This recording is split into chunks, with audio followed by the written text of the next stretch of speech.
ሰላም እንዴት ናችሁ? የዚህ ቻናል ተከታታዮች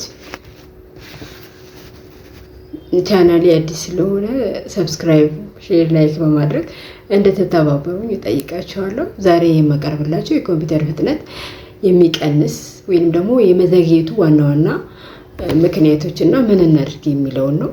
አንደኛ የሃርድዌር ችግር የኮምፒውተር ፍጥነት ይቀንሳል። ሃርድዌር ችግር ስንል ራም አነስተኛ ራም ከሆነ ብዙ አፕሊኬሽኖችን በአንድ ጊዜ መክፈት አንችልም፣ እንቸገራለን። ሁለተኛ ደግሞ ሃርድ ዲስክ ሲሞላ ፋይል ማስቀመጫ ሲጠፋ፣ ሁለተኛ የቆየ ሃርድ ዲስክ ከሆነ ኤስኤስዲ ካልሆነ እንደዚህ አይነት ችግሮች ሊከሰቱ ይችላሉ። እና ደግሞ የሙቀት መጨመር አቧራም ጭምር የኮምፒውተር ፍጥነት ሊቀንስ ይችላል ማለት ነው። እሱ አንደኛው ይሆናል ይሄ ሃርድዌር ችግር። ሁለተኛ ደግሞ የሶፍትዌር ችግሮች የኮምፒውተርን ፍጥነት ሊቀንሱ ይችላሉ። በጀርባ የሚሰሩ ፕሮግራሞች ባክግራውንድ አፕሊኬሽን ሳናውቃቸው ለራሳቸው ተነስተው ራም እና ፕሮሰስ የሚጨርሱ አፕሊኬሽኖች አሉ። ቫይረስ እና ድራይቨር አፕዴት ካልተደረገ ካልዘመነ ኮምፒውተሩን ፍጥነቱን ሊቀንስብን ወይም በምንፈልገው ልክ ላያስጠቅመን ይችላል ማለት ነው። ሶስተኛው የፋይል እና የብሮዘሮች ችግር ነው። ቴምፖራሪ ፋይሎች አሉ፣ እነሱን በየጊዜው ማጥፋት ይኖርብናል፣ እነሱም ያዘገዩብናል ማለት ነው።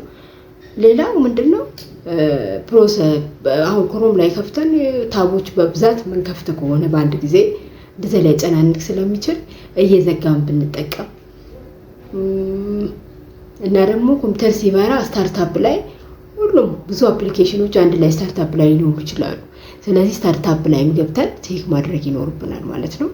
እነኚህ እንግዲህ ኮምፒውተርን ፍጥነት ሊቀንሱ ይችላሉ እና እንዴት እናስተካክላቸው የሚለውን ደግሞ አሳያቸዋለሁ ማለት ነው። እሺ፣ የኮምፒውተርን ፍጥነት ለመጨመር በመጀመሪያ ደረጃ ስታርት በተኑን እንጫንና ሴቲንግ የሚለውን እንጽፋለን ማለት ነው። እንደምታዩ ሴቲንግ ይሄንን ይመጣል። ከዛ ሲስተም ላይ ክሊክ እናደርገዋለን። ሲስተምን እንነካና ከዛ ሲስተምን ስንነካ እንደምታዩት ይሄን ይመጣል። ከዛ ሲስተም ወደ ታች እንሄድና አባውት ላይ እንነካዋለን ማለት ነው። አባውትን ስንነካ ይሄን ያመጣል። ስለ ራሙ፣ ስለ ፕሮሰሰሩ፣ ስለ ግራፊክስ ካርዱ፣ ስለ ስቶሬጁ ሁሉም ነገር እዚህ ጋር ኢንፎርሜሽን ይሰጠናል ማለት ነው። ስለ ኮምፒውተሩ ስለሱ ብዙ ነገሮች ኢንፎርሜሽን እዚህ ጋር ማግኘት እንችላለን ስለ ኮምፒውተሩ። እኛ አድቫንስድ ሲስተም ሴቲንግ የሚለው ላይ እንገባና ይሄ ኮምፒውተር ኔሙ አለ፣ ሃርድዌሩ አለ። እኛ ግን የምንፈልገው ምንድነው? አድቫንስድ ሴቲንግ ላይ ነው። ብዙ ነገሮች ይመጣሉ። ከዛ እኛ እንደምታዩት ፐርፎርማንስ ይላል እዚህ ጋር። ፐርፎርማንሱን ለመከዛ ሴቲንግ እንነካና እዚህ ጋር እንመርጣለን ማለት ነው። ስለዚህ እኛ አጀሰንት ፎር ቤስት ፐርፎርማንስ የሚለውን አፕላይ አድርገን ኦኬ እንለዋለን ማለት ነው። እዚህ ጋር በዚህ መልኩ በመጀመሪያውን የኮምፒውተር ፍጥነታችንን መጨመር እንችላለን ማለት ነው።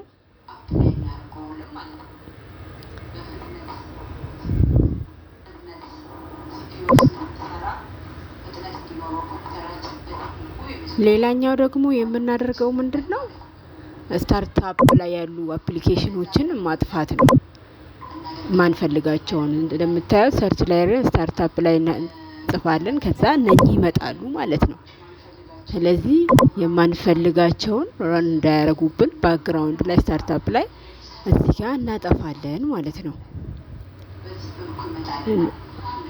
በዚህ መልኩ አስፍተን ፍጥነቱን መጨመር እንችላለን። ማንፈልጋቸው ባክግራውንድ ላይ ራን የሚያደርጉ አፕሊኬሽኖች ስላሉ ማለት ነው።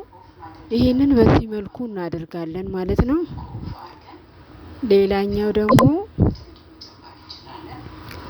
ሌላኛው ምንድነው? ሺፍት እና ኤስክ በመንካት እዚህ ጋር በኪቦርድ እንደዚህ ማግኘት እንችላለን ማለት ነው። እንደምታዩት ፐርፎርማንሱ ምን ላይ እንዳለ የሚያሳየን ነው ማለት ነው። ሌላኛው ፍጥነቱን የሚጨምርልን ስፔስ ነው። የኮምፒውተራችን ስፔስ ምን ያህል ስፔስ እንዳለው በዚህ ደረጃ አይተን ስፔስ እንዴት እናያለን የሚለውን አሳያችኋለሁ ማለት ነው። ስፔስ የምናየው እንዴት ነው? ኮምፒውተራችንን እንከፍታለን።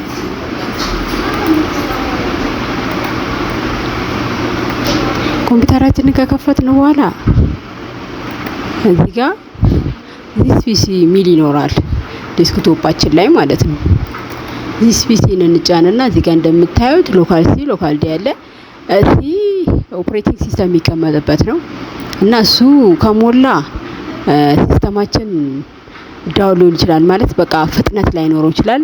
ይሄንን ፍሪ ማድረግ ይኖርብናል ማለት ነው። ቀይ ከሆነ ፍሪ አፕ ማድረግ ይኖርብናል። ሌላኛው ደግሞ አቧራ የኮምፒውተራችንን ወይንም ደግሞ የላፕቶፓችንን ፍጥነቱን ሊቀንስ ይችላል። ምክንያቱም ኦፕሬት ሲያደርግ አቧራና ሙቀት ካለው በምንፈልገው ልክ ፍጥነት ሊጨምርልን አይችልም፣ መስራትም አይችልም፣ እንዳይሰራ ያደርገዋል። ስለዚህ ይሄን አድርገን ኮምፒውተራችንን የምንጠቀመው ላፕቶፓችንን ፍጥነቱን እንዲጨምርና በምንፈልገው ልክ ፍጥነት እንድንጠቀም ይረዳናል ማለት ነው። ስለተከታተላችሁኝ አመሰግናለሁ። እንደዚህ ያሉ መረጃዎች ስለ ቴክኖሎጂ ያሉ መረጃዎች በፍጥነት እንዲደርሳችሁ ከፈለጋችሁ ይሄንን ላይክ ሼር በማድረግ እንድትተባበሩኝ እጠይቃለሁ። አመሰግናለሁ።